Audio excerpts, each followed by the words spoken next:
அனைவருக்கும் அன்பான வணக்கம். நீங்கள் கேட்டுக்கொண்டிருப்பது கதையலை. வாசிப்பவர் ஹேமலதா ஜெகநாத். அமரர் கல்கி எழுதிய சிவகாமியின் சபதம், பாகம் 4, அத்தியாயம் 5, மாமல்லரின் பயம். காஞ்சி அரண்மனையின் மேல் உப்பரிகையில் பளிங்குக்கல் மேடையில் விண்மீன் வைரங்கள் பதித்த வானவிதானத்தின் கீழ் மாமல்லரும் மானவன்மனும் அமர்ந்திருந்தார்கள். லட்சக்கணக்கான ஜனங்கள் வாழ்ந்த காஞ்சி மாநகரத்தில் அப்போது அசாதாரண நிசப்தம் குடிக்கொண்டிருந்தது. மாமல்லர் அந்த நள்ளிரவில் காஞ்சி நகரின் காட்சியை ஒரு தடவை சுற்றி வளைத்து பார்த்துவிட்டு ஒரு பெருமூச்சு விட்டார். இந்த பெருநகரம் இன்றைக்கு அமைதியாக தூங்குகிறது. நாளைக்கு இந்நேரம் ஏக அமர்க்களமாய் இருக்கும். நகரமாந்தர் நகரை அலங்கரிக்க தொடங்குவார்கள். படை வீரர்கள் புறப்பட ஆயத்தமாவார்கள். ஆஹா, நாளை இரவு இந்த நகரில் யாரும் தூங்கவே மாட்டார்கள் என்றார் மாமல்லர். பல்லவேந்திரா, அப்படியானால் குறித்த வேளையில் புறப்படுவது என்று முடிவாக தீர்மானித்து விட்டீர்களா? பாண்டியன் வந்து சேராவிட்டால் கூட என்று மானவன்மன் கேட்டான். விஜயதசமி அன்று காலையில் ஒருவேளை சூரியன் தன் பிரயாணத்தை தொடங்காமல் நின்றாலும் நான் நிற்க மாட்டேன். ருத்ராச்சாரியார் சொன்னதை கேட்கவில்லையா இளவரசே? மானவன்மன் இலங்கை அரசனாக இன்னும் முடிசூட்டப்படவில்லையாதலால் இளவரசன் என்றே அழைக்கப்பட்டு வந்தான். ஆம், ருத்ராச்சாரியார் கூறியதை கேட்டேன். பல்லவேந்திரா, அப்புறம் ஒருமுறை நான் தனியாகவும் ருத்ராச்சாரியாரிடம் சென்று ஜோசியம் கேட்டுவிட்டு வந்தேன். ஓஹோ, அப்படியா? ஆச்சாரியார் என்ன சொன்னார்? எல்லாம் நல்ல சமாச்சாரமாகத்தான் சொன்னார். அப்படியென்றால் இலங்கை சிம்மாசனம் எனக்கு நிச்சயம் கிடைக்கும் என்றார். அதற்கு முன்னால் பல இடையூறுகள் நேருமென்றும் பல போர் முனைகளில் நான் சண்டை செய்வேன் என்றும் சொன்னார். மாமல்லர் புன்னகை புரிந்து, இவ்வளவுதானா, இன்னும் உண்டா என்று கேட்டார். தாங்கள் வாதாபியை கைப்பற்றி வெற்றி வீரராக திரும்பி வருவீர்கள் என்றும் இந்த காரியத்தில் 2 ராஜகுமாரர்கள் தங்களுக்கு உதவி புரிவார்கள் என்றும் கூறினார். மாமல்லர் சிரித்துக்கொண்டே, அந்த 2 ராஜகுமாரர்கள் யார் என்று கேட்டார். இதே கேள்வியை நானும் ருத்ராச்சாரியாரை கேட்டேன். ஜோசியத்தில் அவ்வளவு விவரமாக சொல்ல முடியாது என்று கூறிவிட்டார் என்றான் மானவன்மன். என் அருமை தோழரே, அந்த விவரத்தை நான் சொல்கிறேன். எனக்கு வாதாபி போரில் உதவி செய்யப் போகிற அரச குலத்தினரில் நீர் ஒருவர்.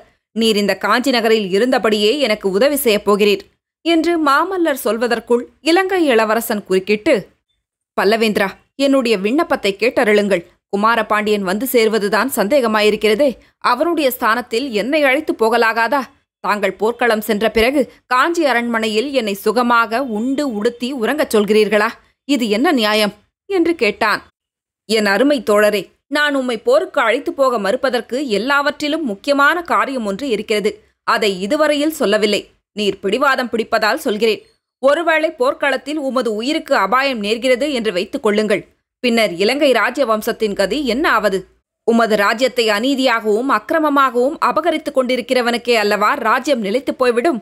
மானவர்மரே, ராஜகுலத்தில் பிறந்தவர்கள் தங்களுடைய வம்சம் தடைப்பட்டு போகாமல் பார்த்துக் கொள்வதில் முதன்மையான ஷத்தை எடுத்துக்கொள்ள வேண்டும். பல்லவ வம்சத்தை விளங்க வைப்பதற்கு எனக்கு ஒரு புதல்வன் இருக்கிறான். உமக்கு இல்லை. ஆகையினால்தான் முக்கியமாக உம்மை வரக்கூடாது என்கிறேன் என்றார் மாமல்லர். இதை கேட்ட மானவன்மன் பொருள் பொதிந்த புன்னகை புரிந்த வண்ணம், பல்லவேந்திரா, இதை பற்றி என் மனைவி சுஜாதையிடம் இப்போதே சொல்லி அவளோடு சண்டை பிடிக்கப் போகிறேன். இலங்கை ராஜவம்சத்துக்கு அவள் இன்னும் ஒரு புதல்வனை தராத காரணத்தினாலேதான் என் வாழ்நாளில் ஓர் அரிய சந்தர்ப்பம் கை நழுவி போகிறது.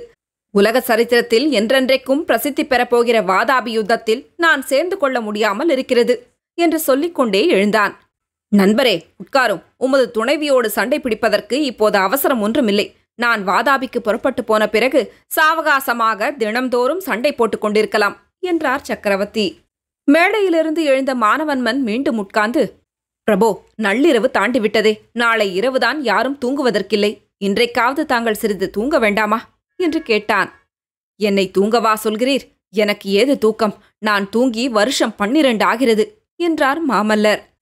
லக்ஷ்மணர் காட்டுக்கு போன போது அவருடைய பத்தினி ஊர்மிளை அவருடைய தூக்கத்தையும் வாங்கிக் கொண்டு இரவும் பகலும் 14 வருஷம் தூங்கினாளாம்.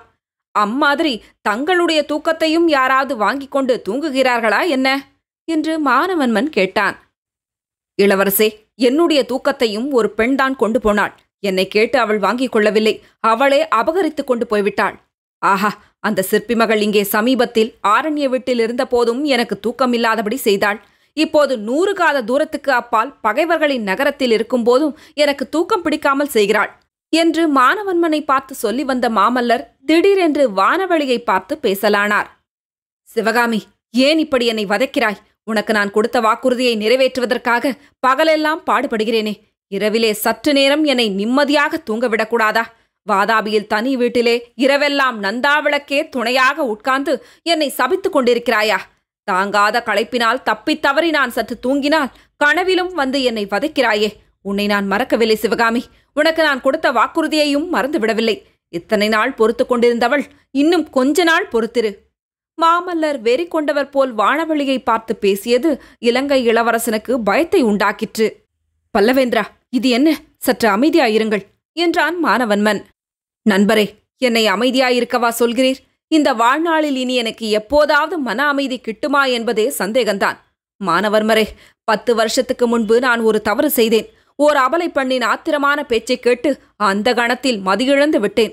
நானும் சேனாதிபதியும் வாதாபியில் சிவகாமியை சந்தித்து அழைத்த போது அவள் சபதம் செய்திருப்பதாகவும் ஆகையால் எங்களுடன் வரமாட்டேன் என்றும் சொன்னாள். அப்போது சேனாதிபதி அவளுடைய பேச்சை கேட்கக்கூடாதென்றும் பலவந்தமாக கட்டி தூக்கி வந்துவிட வேண்டுமென்றும் கூறினார். அதை கேளாமல் போய்விட்டேன். அந்த தவற்றை நினைத்து நினைத்து 10 வருஷமாக வருந்திக் கொண்டிருக்கிறேன். இவ்விதம் கூறிவிட்டு சற்று மாமல்லர் மௌனமாக சிந்தனையில் ஆழ்ந்திருந்தார். பிறகு கூறினார், மானவர்மரே, வாதாபிக்கு படையெடுத்து செல்லும் நாளை நான் எவ்வளவோ ஆவலுடன் எதிர்பார்த்திருக்கிறேன். அந்த நாளை துரிதப்படுத்துவதற்காக எவ்வளவோ தீவிரமான முயற்சிகளெல்லாம் செய்தேன். ஆனால் கடைசியாக புறப்படும் நாள் நெருங்கியிருக்கும் போது பயமாயிருக்கிறது. என்ன, தங்களுக்கா பயம் என்று மானவன்மன் அவநம்பிக்கையும் அதிசயமும் கலந்த குரலில் கூறினான். ஆம், எனக்கு பயமாய்த்தான் இருக்கிறது. ஆனால் போரையும் போர்க்களத்தையும் நினைத்து நான் பயப்படவில்லை. புலிகேசியை கொன்று வாதாபியை பிடித்த பிறகு நடக்கப் போவதை எண்ணித்தான் பயப்படுகிறேன். பகைவரின் சிறையில் 10 வருஷமாக சிவகாமி எனக்காக காத்திருக்கிறாள். அந்த நாளில் அவளுடைய குழந்தை உள்ளத்தில் தோன்றிய காதலையும் அன்று போல் இன்றும் தூய்மையாக பாதுகாத்து வந்திருக்கிறாள். ஆனால் என்னுடைய நிலைமை என்ன? கல்யாணம் செய்து கொண்டு 2 குழந்தைகளுக்கு தகப்பனாக இருக்கிறேன். சிவகாமியை எந்த முகத்தோடு நான் பார்ப்பது? அவளிடம் என்ன சொல்லுவது? இதை நினைக்கும் போதுதான் எனக்கு பயமாக இருக்கிறது. அதை காட்டிலும் போர்க்களத்தில் செத்துப்போனாலும் பாதகமில்லை. பல்லவேந்திரா, தாங்கள் போர்க்களத்தில் உயிரை விட்டால் தங்களை நம்பி இங்கு வந்து உட்கார்ந்திருக்கும் என்னுடைய கதி என்ன? இலங்கை சிம்மாசனத்தில் என்னை அமர்த்துவதாக தாங்கள் எனக்கு அளித்த வாக்குறுதிதான் என்ன ஆவது என்று தழுத்தழுக்க கேட்டான் மானவன்மன். தொடரும். கதையலை உங்களுக்கு பிடிச்சிருந்ததுன்னா உங்க நண்பர்களோடும் உறவினர்களோடும் பகிர்ந்துக்கோங்க. நன்றி.